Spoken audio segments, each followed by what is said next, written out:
Thank you very much. And thank you to every single one of you who invited me here. I'm honored and thrilled to be here and to see so much of youthful energy in this room. Thank you to the DMK Party's Youth Wing and to the very dynamic leadership of Udayanidhi Stalin, and to all my colleagues from the Lok Sabha, the Rajya Sabha, MLAs, but that's not important. What is important is all of you. From Presidency College, from Law College, from the doctors here, all of you, thank you for being here. I'm going to make it very short and sweet. And why are we here today? It's great. I was listening to the Honorable Law Minister of Kerala, Mr. Rajiv, who spoke very well. And I hope all of you, especially the law students, listen to what he said. And, he said, this is India, that we're all sitting here. There's somebody from Karnataka, there's somebody from Kerala, there's somebody from Bengal, there's somebody from Bihar, there's somebody from Delhi, and this is India. So there's no one version of India. There is no Hindu India. There is no Hindi India. And more important, there's no Hindutva India. Is that correct or is that not correct? The reason we are standing here today on a platform provided by the Dravidian movement, we must understand that today where we are standing is I would say the birth spring, the wellspring of the social justice movement in India, of equality. And this party was set up in 1949, am I correct? 17 September 1949. The year 1949 is coincidentally a year in which George Orwell wrote his book 1984. 1984 was perhaps one of the first books of the dystopian genre when George Orwell envisioned a future in which there was this super state. The name of the super state was Oceania. And Oceania was controlled by a few leaders called the Ingsoc. And they wanted a new language called Newspeak. And what was Newspeak? Newspeak was a new language in which 2 + 2 would be equal to 5. And they had 4 ministries. They had a ministry of peace that dealt with war. They had a ministry of love. Thank you very much. So like I was saying, there were 4 ministries. There was the ministry of peace that dealt with war, the ministry of love which dealt with torture. You had the ministry of plenty which dealt with starvation. But most important, you had the ministry of truth which dealt with only lies. The ministry of propaganda was inside the ministry of truth. Now, think of where we are today. Orwell said this was a world where everybody would be watching. There would be TV screens where every single citizen, resident of Oceania would be watched all the time. Is this not where we are living today? Does this not remind you of the dystopian reality that we are facing in India today? And this ministry of truth and the ministry of propaganda had this language called Newspeak, like I said, where 2 + 2 would also be equal to 5. That is the India where we are facing today. Everyone had a different topic to speak about. The topic, I would really request if we could please have some silence in the hall. It's really impossible to speak. I think they've already been introduced as a tigress, so I have a reputation to protect and roar fairly early on, so I hope I haven't offended anyone. All right, now I can go back to roaring in peace. What's important is, we were all given different topics to speak about, and we had federalism, and we had the saffronization of education. And I picked education because, again, when you go back to Orwell, what he talks about is the Ministry of Propaganda and Ministry of Truth dealt with 4 topics. One was history, one was art, one was news, and the 4th was education. Why is education such a tool in the hands of fascists? Because fascists all over the world, when you read about the history of fascism, when you read about fascist rulers the world over, you will see that the first thing fascists want to do is to control and suffocate academic curiosity, scientific temper, and what they want to do is to kill historical narratives. So the way they figure is, he who controls the past controls the future. So the first thing to do is to make sure that textbooks actually reflect a history that is not really true. So what are you trying to do? The propaganda machinery of the saffronization of education in India today is busy spewing false narratives of this mythical India, which is this glorified India.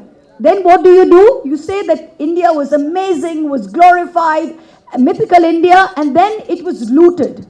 It was looted by this evil minority, which is now being demonized. So then all the time you are keeping young people and citizens in a constant state of agitation, because you're saying that there was this India which has been lost, and you actually have to go now and pick up arms to go back and fight with this invisible enemy all the time to try and reclaim the narrative. Do you get it? This is what's happening all the time, and this is exactly what the saffronization of education seeks to do today. Salman Rushdie in Midnight's Children had written, he says, children are the vessels into which adults pour their poison. This is something fascists realized very quickly. So all fascism begins in elementary schools, in textbooks, in classrooms, in examination halls, and in universities. I'm going to quote Adolf Hitler here, because Hitler realized very early on that if you can control education and educational institutes, you can rear and you can bring up obedient, non-questioning, non-dissenting, conforming citizens, which is exactly what the BJP and the central government want to do in India today. If you say you're a dissenter, you're a terrorist. If you raise your voice, you put the UAPA or a sedition case under you, lock you up, throw away the key. There is absolutely a complete breakdown of any kind of constitutional machinery. What did Hitler say? He says, the boys and girls that enter our organization, what he meant was the Nazi party, they enter at 10 years of age. And for 4 years, they're part of the young folk. Then they go on to the Hitler Youth, where we have them for another 4 years. And even then, if they're not still complete National Socialists, they go to labor service. And then, of course, then they go into the army. So what do you have as a result? You have a brainwashed individual that completely believes the propaganda that the fascist party is spewing out. And that's what's happening today. Let me compare this with Modi ji's Gujarat in 2004. In class 8, students were being taught about the negative impact of Gandhiji's non-cooperation movement. And then there were chapters like Hitler, the Supremo, the internal achievements of Nazism in class 10 textbooks. This is in 2004 in Modi ji's Gujarat. I'm not making this up. I'm going to quote to you a line from this textbook. It says, Hitler lent dignity and prestige to the German government within a short time. He created the vast state of Greater Germany. He adopted the policy of opposition towards the Jewish people and advocated the supremacy of the German race. I mean, what we're talking about is the Holocaust here, where 6 million Jews were terminated. He constructed public buildings, provided irrigation, built railways. He instilled the spirit of adventure in the common people. Now, since 2014, India has seen a very similar trend in its educational institutions, which are really becoming branch offices of a Ministry of Propaganda. I've said this in Parliament, and this is no better forum to say this to you, so you can go and then, take it forward. All historical facts are rapidly being distorted and substituted with mythology. What do we mean by this? Plastic surgery was Ganesha's head being put. This was plastic surgery. Yeah? You have the Article 51A of the Constitution. It's a fundamental duty of every citizen to instill a scientific temperament, to have the spirit of inquiry. 2019, Indian Science Congress. What do we see there? We have somebody standing up and saying, questioning Einstein's theory of relativity and saying that the actual test tube babies were made in India thousands and thousands of years ago. This is happening in the Indian Science Congress. Can you believe this? In a country whose constitution says that the spirit of scientific temperament is a fundamental duty. So I'm going to actually point out just a few things, and it's spine-chilling to realize where the saffronization of education is telling us. In June 2017, BJP government in Rajasthan questioned who gave the slogan of Sabka Saath, Sabka Vikas. During his Nepal visit, how did Modi assure Nepal? What was the contribution of Vinay Damodar Savarkar in this freedom struggle? As far as I knew, his contribution was sitting in a jail cell in Andaman and writing letters of forgiveness to the British. That's the last I knew of it. So now the new social textbooks, they've added on demonetization. They've added on Make in India. They've said non-vegetarian food is terrible for you. Niti Aayog, 16th Lok Sabha. And what have they taken out? Gandhi's assassination. The fact that Godse killed Gandhi is nowhere in the textbooks. Gujarat riots, 2002, not mentioned anywhere. Cow vigilantes, beef ban, Dadri lynching, nothing. What else is being taught? Demonetization is being taught as Kale Dhan ki Safai. In Hindi, this means cleaning up of black money. And this is being shown as some great cleansing movement in India that has brought people to some higher level. This is what is actually being taught in a class 12 textbook. Non-vegetarian food harms the body. Meat products have been eliminated from a long list of fat, protein, mineral salts, and it tells you what to eat, when to eat. Then we look at, Patanjali. Patanjali, as you know, is Baba Ramdev. Anyone remember Baba Ramdev? My sort of, last memory of him, which I can never erase from my mind, is him in a chunni, hiding himself in a chunni, in a shalwar kameez, and jumping off the stage in Delhi from the dharna and running off into some car to escape arrest. Do you remember that? Now, this man has obviously built some kind of multi-billion-dollar empire, and all the products keep getting thrown off FDA because it's got very high levels of lead and mercury and all of that. And so he says, eating Patanjali products encourages nationalism. It's part of a Swadeshi movement which increases love for nation and nationalism. Ever heard of that? August 2017, BJP ruled Maharashtra board. It removes the Mughals, the existence of the Mughals from the history books. The board revised history textbooks for class 8 and 9, removing all traces of the Mughals, focusing on the Maratha Empire founded by Shivaji. This is great. There's nothing wrong with focusing on Shivaji, but the Mughals are an integral part of our history. You can't change it. Good or bad, history is history. Facts are facts. So no mention of Razia Sultana, Muhammad bin Tughlaq. The Rupaya was the currency which was introduced by the Afghan invaders. No mention of that. What they mention in class 9 textbook is the Bofors scam and Indira Gandhi's emergency of 1975-1977. Okay? July 17, Rajasthan. This is hilarious. I couldn't believe it when I was reading it. Rajasthan University alters history. It said Maharana Pratap defeated Akbar in the Battle of Haldi Ghati. When I was reading this, I said, you've got to be joking, but it's true. Maharana Pratap defeated. I don't like the fact that Akbar defeated Maharana Pratap. I don't like 2 + 2 = 4. So I'm just going to say 2 + 2 = 5. And I'm going to repeat it and repeat it and repeat it till at least some people believe it. This is double speak. This is new speak. And this is again the Goebbels doctrine. If you repeat a lie often enough, it becomes the truth. March 2021.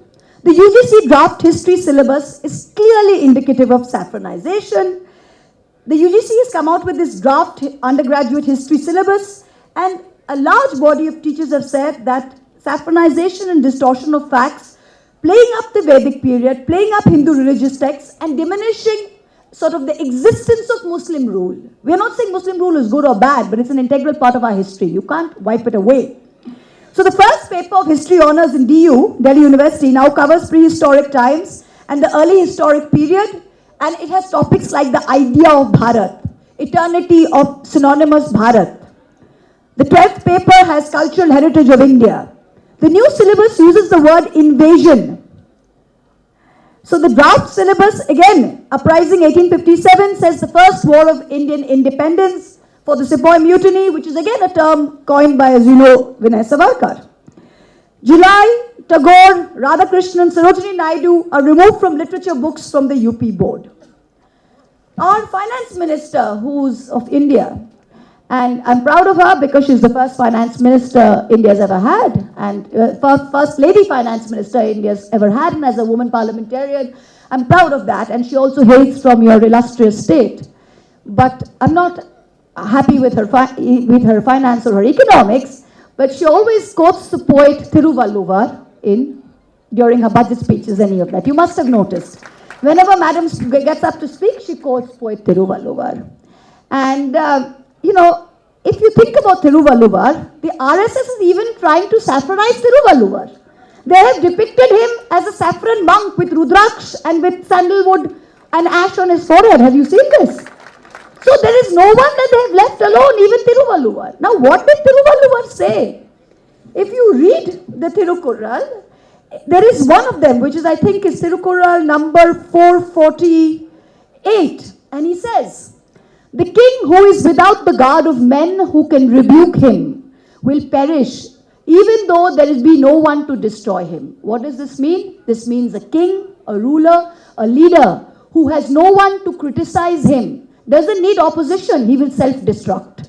And I think that the saffronization of education and this double-speak and this Orwellian dystopian India that we're living in now is actually when people says, who is the opposition? Who is the opposition? Who can take on Modi? This is exactly what Tiruvalluvar has said. At the end of the day, you don't need anyone to take on Modi. Ultimately, 56 inches will get larger and larger and larger when he will self-implode. And that is what will happen. They will self-implode because this kind of regime cannot go on forever and ever and ever. Anything that aims to, anyone who has tried to limit the idea of India has failed. We have seen it over and over and over in history, and he is no exception. So I think today, this is not a personal attack on the Prime Minister. As a Prime Minister and as for the chair, I have the deepest respect. But for the ideology and for what this regime is doing to India, doing to future generations and doing to our education system and to the spirit of inquiry, we must all stand up. And all of you are young people here today, so I would ask you, please, this is important, think about it. Think about what the Minister of Law said from Kerala. Think about what I said. Think about what Mr. Stalin said. If you don't stand up for federalism and you don't stand up for everything that this Constitution of India guarantees us, there will be no India left. So with these slightly scary thoughts, I leave you to go out and become messengers and make sure that we don't live in the super state of Oceania, that we live in this wonderful democratic country of India, whose preamble, as you said, is we the people, and we have the power to defeat even God. Thank you so much.